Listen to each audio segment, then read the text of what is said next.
The Thing in the Basement, Part 2. We sat back down on his couch, collecting ourselves, trying not to get too freaked out about what just happened.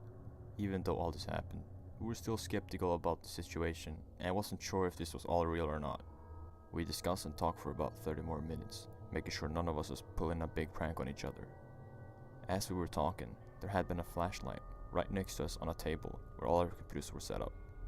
In the middle of the conversation, the flashlight randomly turns on by itself.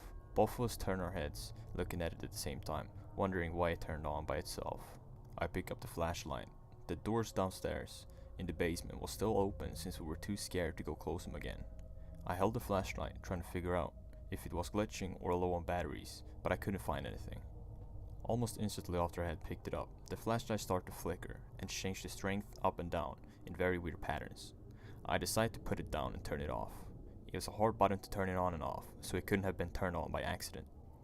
After about 5 minutes, the flashlight turns itself on for the second time. I quickly grab my phone to record it, in case anyone wouldn't believe us. My friend grabs the flashlight, trying to figure out why it's acting the way it is. We set it back down on the table, letting it do its thing, as we started searching stuff up on the internet. We thought maybe the thing in the basement tried to tell us something by controlling the flashlight. It got more and more aggressive, not showing any signs of turning off anytime soon. We called his mother again to ask her what we should do. We explained the situation and what happened. She told us that whatever this thing is, we had to make it go back to the basement since it was still around us. We had to show it whose house this was and push it back to where it came from and close the doors. So that's exactly what we did. My friend grabbed the flashlight as we both headed back to the staircase, looking down at the dark doorway once again. We were both a bit scared, but that's what quote-unquote demons want.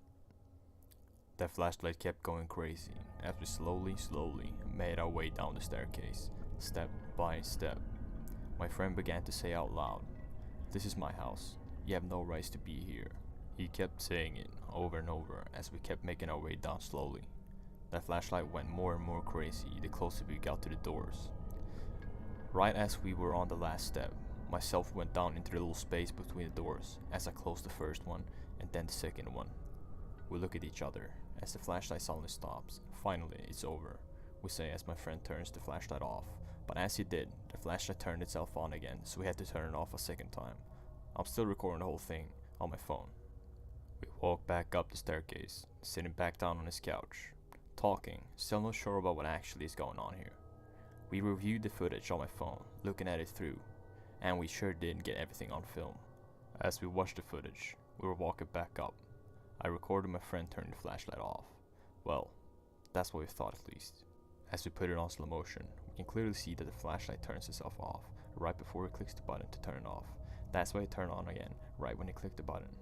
We were shocked about what we saw, but we tried to find a realistic explanation. We later on turned our computers off as we closed the doors to the room as we walked into the other room where we were supposed to be sleeping. We talked for a bit before we went to bed. We then went to bed. Both of us fell asleep fairly quickly. I was having a nightmare.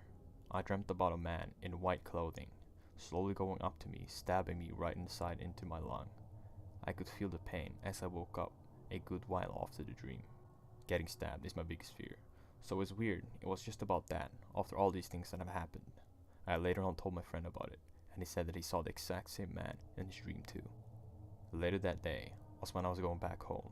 My friend later that week got a priest to go through his home, but that priest was way too scared of whatever was in the home. Ever since that day, the thing got its name, the man in white.